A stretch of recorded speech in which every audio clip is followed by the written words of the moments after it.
جب بھی یہ انویسٹیگیشن ہوگی، میں ابھی آپ کے سامنے پیشن گوئی کرتا ہوں کہ نکلے گا کیا. مجھے پولیس سے بھی پکڑوا سکتے تھے. میں ہائی کورٹ، اسلام آباد ہائی کورٹ کی بلڈنگ سے باہر نکلتا، وہاں پولیس ہی پولیس تھی. وہ پولیس مجھے پکڑ لیتی. ہمارے پاس تو کوئی لوگ نہیں تھے، باہر بھی پکڑ سکتے تھے. کیا ضرورت پڑی تھی کہ میں وہاں بیٹھا ہوں، توڑ پھوڑ کر کے جس طرح اٹیک کیا رینجرز نے، جس طرح لوگوں کو مارا، وکیلوں کو مارا.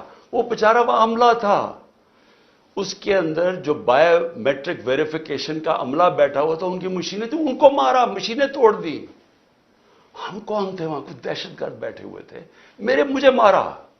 اور پھر جس طرح پکڑ کے لے کے گئے، ساری دنیا میں جب اس کے امیجز آنے تھے تو کیا اس کا ریاکشن نہیں آنا تھا؟ لیکن ریاکشن شاہ محمود قریشی کہہ رہا ہے کہ پرامن احتجاج. اسد عمر جو ہمارے سیکرٹری جنرل ہے وہ کہہ رہے ہیں پرامن. یاسمین راشد کہہ رہی ہیں، اور وہ ادھر شاہ فرمان، ساری جگہ سے لیڈرشپ کہہ رہی ہے پرامن احتجاج. مجھے جیل میں ڈال دیتے ہیں، مجھے پتہ نہیں چلتا کیا ہوتا ہے. تو کیا یہ جن لوگوں نے یہ پلان کر کے، ریڈیو پاکستان کی بلڈنگ کیسے جل گئی؟ احتجاج تو کہیں اور ہو رہا تھا، ادھر کون پہنچ کے کس نے بلڈنگ جلا دی؟ سی سی ٹی وی کیمراز ہیں ادھر. وہ جو آدمی اشتعال دلوا رہا ہے لوگوں کو کور کمانڈر کے گھر کے باہر، اور جیسے ہی لوگ اندر جاتے ہیں خود بھاگ جاتا ہے. ان کی تو آپ نادرا کے ڈیٹا بیس میں آپ اس کو پتہ چل سکتا ہے وہ کون آدمی تھا. تو کیا کوئی کسی قسم کی کوئی انویسٹیگیشن کے بغیر ایک ون سائیڈڈ کنٹرولڈ میڈیا کے اوپر پروپیگنڈا چل رہا ہے؟ مجھے پکڑا، انٹرنیٹ سروسز بند کی، سارے میڈیا کے اوپر کنٹرول کر لیا، اور کنٹرولڈ میڈیا کے اوپر پہلے سے ون سائیڈڈ پروپیگنڈا چلنا شروع ہو گیا کہ پی ٹی آئی نے کتنا ظلم کیا. موقع ہی نہیں دیا ہمیں اپنا موقع پیش کرنے کے لیے، سب کو پکڑ کے جیلوں میں ڈال دیا. میں اکیلا جو سپریم کورٹ کے بعد جب مجھے رہا ہوتا ہوں، پہلے مجھے 3 گھنٹے اسلام آباد ہائی کورٹ کے اندر بند کر دیتے ہیں کہ جی راستہ ہی نہیں صاف. اگر وہ رات کے 11 بجے میں وہاں سے نکلتا ہوں، حالانکہ فیصلہ 6 بجے آ گیا تھا، میں بیٹھا ہوا وہاں. اس کے بعد ہمارے لوگوں کو ہر کسی کو پکڑ لیتے ہیں. میں یہ سوال پوچھتا ہوں کہ کس دنیا میں ایسے ہوتا ہے کہ ساری سینئر لیڈرشپ کو پکڑ لیا؟ وہ بھی جو لوگ کہہ رہے تھے کہ پرامن احتجاج ہونا چاہیے، ان کو بھی پکڑ لیا. وہ لوگ جنہوں نے ہمیشہ بات کی کہ ہم پی ٹی آئی آئین اور قانون کے بیچ میں رہنا چاہتے ہیں، سارے آج جیل میں ہیں. ساری سینئر لیڈرشپ جیل میں، یہ چھپی ہوئی ہے. اور پھر کارکنوں کو پکڑ لیا. لیکن کارکنوں کو نہیں صرف پکڑا، جو بھی سپورٹرز تھے ان کو پکڑ لیا. یعنی یہ انتہا تھی کہ پچھلی اتوار کو ہم نے تحریک انصاف نے ایک کال دی کہ پاکستان کو بچاؤ، آئین کو بچاؤ، پاکستان بچاؤ. اس کے اوپر لوگ اپنے پلے کارڈز پکڑ کے آئین بچاؤ پاکستان بچاؤ کھڑے ہیں. ان میں سے لوگوں کو پکڑ کے لے گئے. کبھی عورتوں سے، میں یہ بار بار کہتا ہوں، کبھی عورتوں سے یہ ظلم نہیں کیا جو ہم نے اس باری دیکھا کہ یعنی پلان کر کے عورتوں کو ذلیل کرنا. پرامن احتجاج، آئین ہمیں حق دیتا ہے، ہم کہیں بھی احتجاج کر سکتے ہیں. آئین نے یہ نہیں کہا کہ آپ ادھر احتجاج کر سکتے ہیں، ادھر نہیں کر سکتے. کہیں بھی پاکستان کے اندر ہم احتجاج کر سکتے ہیں اگر ہم سمجھیں کہ کوئی ناانصافی اور ظلم ہو رہا ہے. یہ ہمارا حق ہے، یہ آئین ہمیں حق دیتا ہے. یہ کہہ رہے ہیں جی کہ جو بھی پی ٹی آئی کا وہ آئین بچاؤ ملک بچاؤ پہ کھڑے ہوئے ہیں، ان کو بھی پکڑ کے جیلوں میں ڈال دیا. ورکرز کو کیا کہہ رہی تھی؟ جیو فینسنگ ہم نے کی. وہ لوگ وہاں کھڑے ہوئے تھے. لوگ اگر پرامن احتجاج کر رہے ہیں تو وہ کون سا قانون توڑ رہے ہیں؟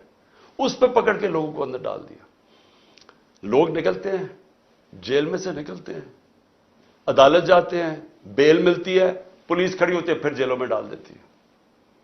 دیکھیں، یہ کوئی اس لیے نہیں ہو رہا کہ پی ٹی آئی نے کوئی غلطیاں کی ہیں یا کوئی ظلم کیا. اور میں یہ واضح کر دوں، کسی پی ٹی آئی کا کارکن کوئی جلا رہا ہے، کچھ قانون توڑ رہا ہے، گاڑیاں توڑ رہا ہے، اگر اس کی تصویر آتی ہے ہمیں بتائیں، ہم اس کو کہیں گے کہ جا کے اپنے آپ کو عدالت کے سامنے پیش کرو، ہم کہیں گے ان کو جیلوں میں ڈالو، سزائیں دو. لیکن یہ تو ہوتا ہی نہیں ہے کہ ون سائیڈڈ ایک پوری کیمپین چل رہی ہے جو پی ٹی آئی کا.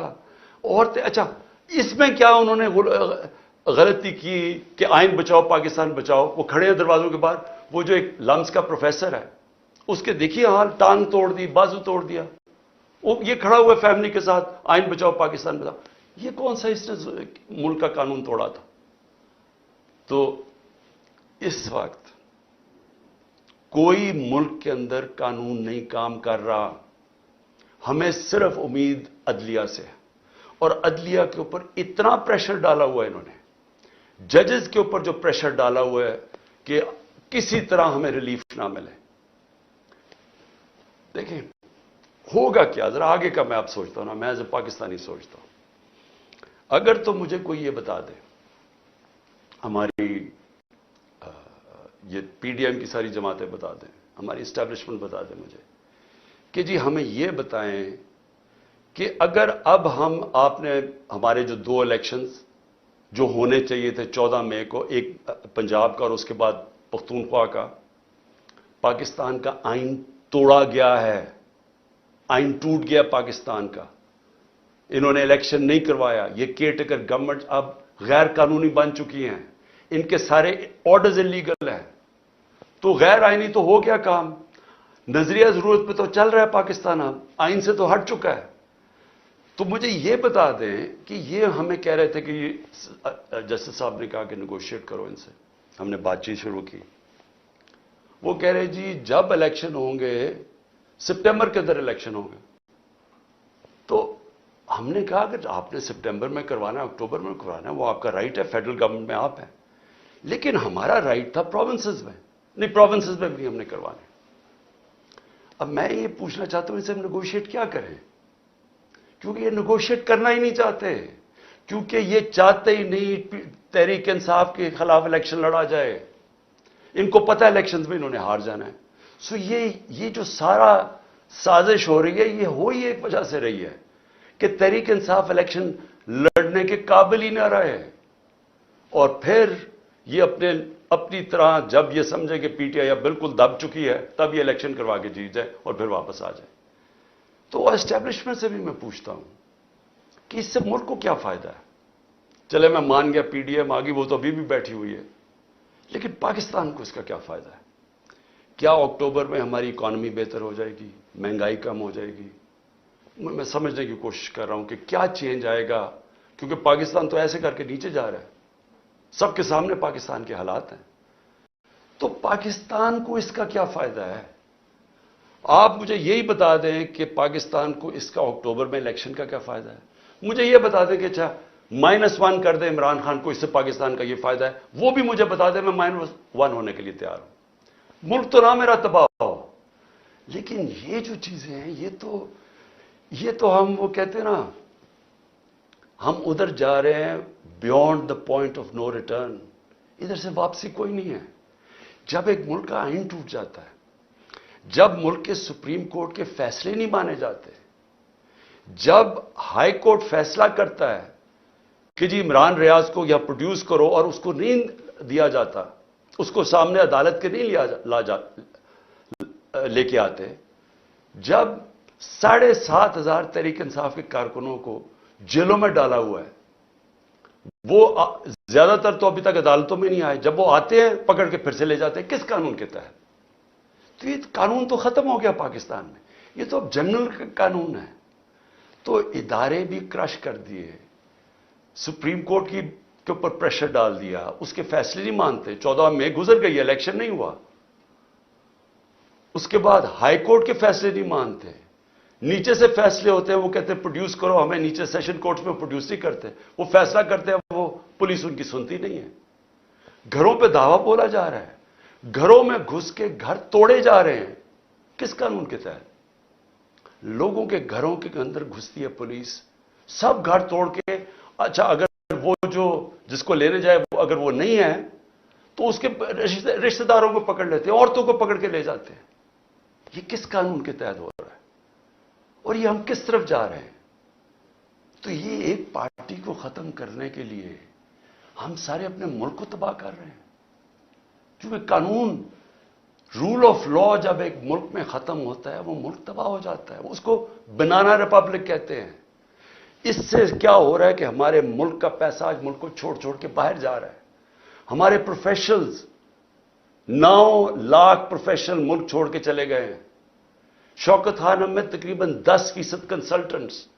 یاد رکھیں ہسپتال، کینسر ہسپتال کے لیے بڑا مشکل ہوتا ہے کیونکہ اسپیشلسٹ ڈاکٹرز ہوتے ہیں. 10% کہہ رہے ہیں، 5% چھوڑ کے چلے گئے، 5% تیار ہیں چھوڑنے کے لیے. کیونکہ لوگ امید ختم ہو گئی ہے لوگوں کو ملک سے. بیرون ملک پاکستانی کیوں شور مچا رہے ہیں؟ وہ دیکھ رہے ہیں ملک تباہی کی طرف جا رہا ہے.